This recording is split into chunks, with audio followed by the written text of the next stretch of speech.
Hey y'all, welcome back to our channel. For today's video, we're going to be talking about our first ever major car wreck vlog. So stay tuned and let me know what y'all think.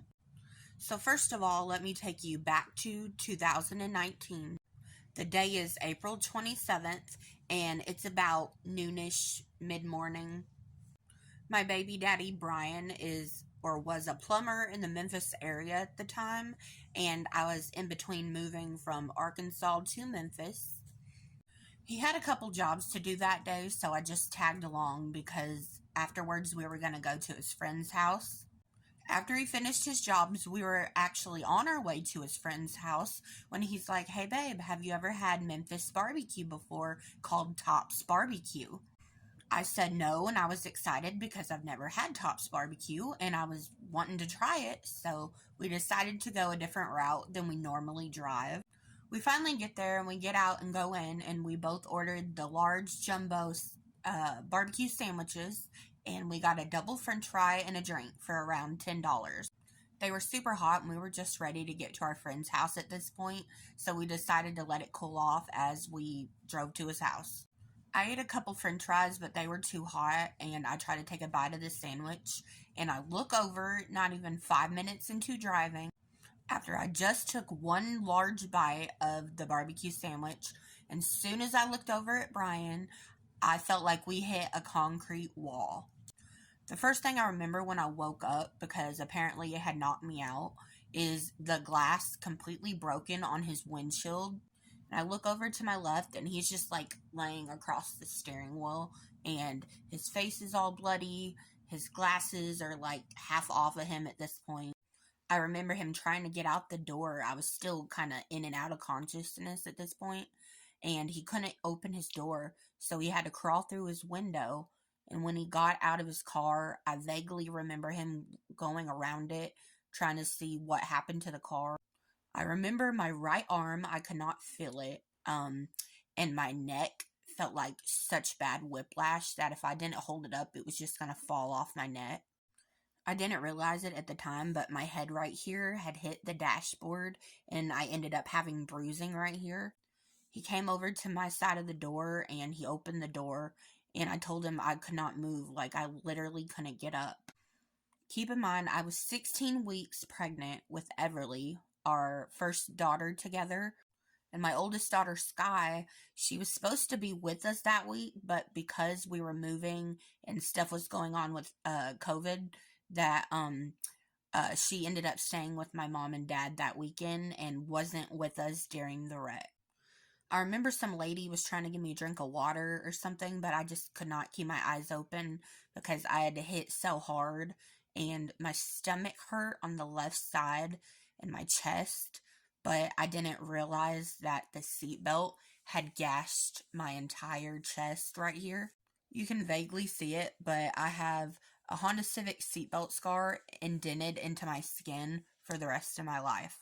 After the wreck had happened, I remember seeing Brian jumping up and down, what I could remember, talking to the EMT people because they were trying to send me to one hospital called the Med in Memphis, and they were trying to send him to a separate hospital, which made no sense because if we were both injured, we should be going to the same hospital, especially if I'm pregnant.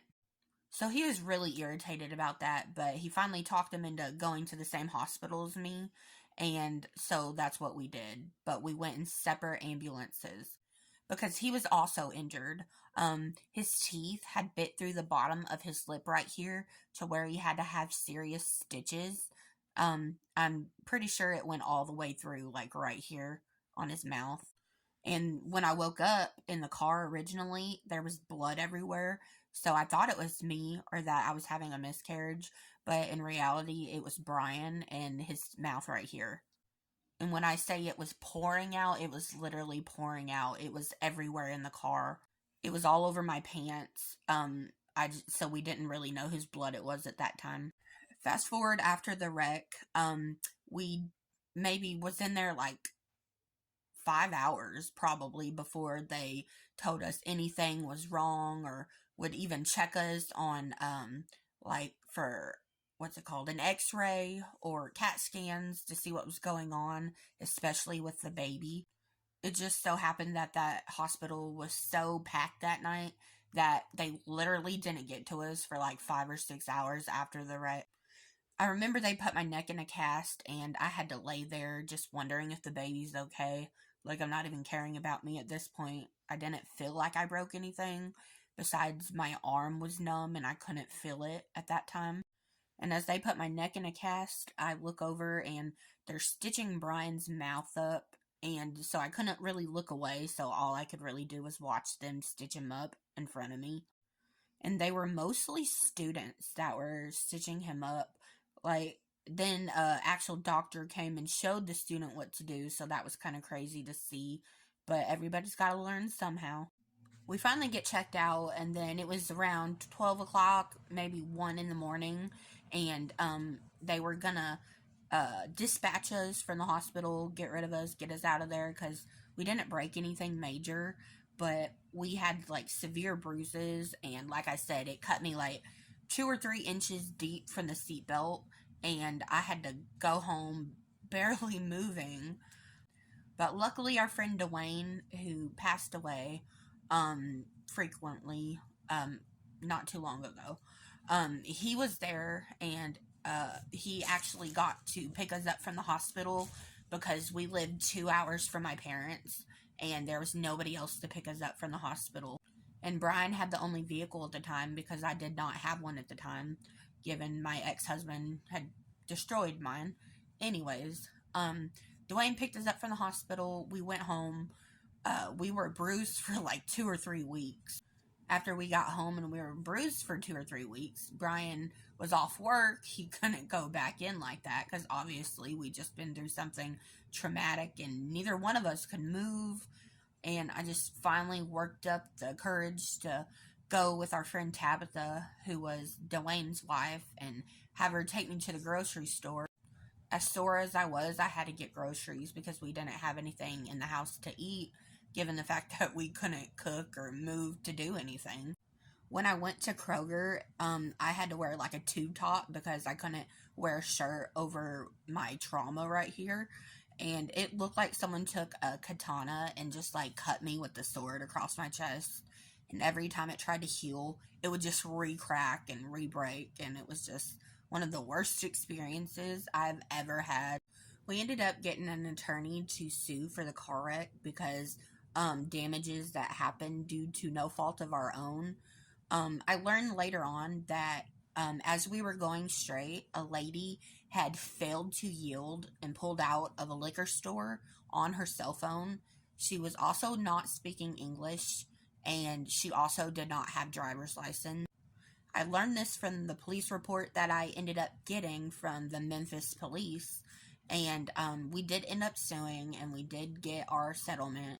But Brian lost his Honda Civic in the process, and he had just finished painting his Honda Civic, like airbrushing it, maybe a couple weeks to like a week beforehand. And y'all, he loved this car so bad, but it was just not savable. Like, the hood was in a triangle shape, and it was just damaged beyond repair. So the tow company that actually took the car, they basically got to keep it because when we were in the hospital, they didn't tell us that it was so much money per day, and it got beyond a certain point that we couldn't pay to get the car out, so that was our best bet at the time being. Anyways, that was probably the worst car wreck of my life that I've ever been through, and probably the only car wreck that I've ever been through that I know of. At the end of this video, I'm going to post pictures of the car and, like, our body, what happened to us, and let y'all see our experience. Let us know about any experiences that you've had in car wrecks or anything like that, and let us know below what y'all thought about this vlog. Make sure you give this video a thumbs up, and don't forget to follow us for more videos. Love you guys.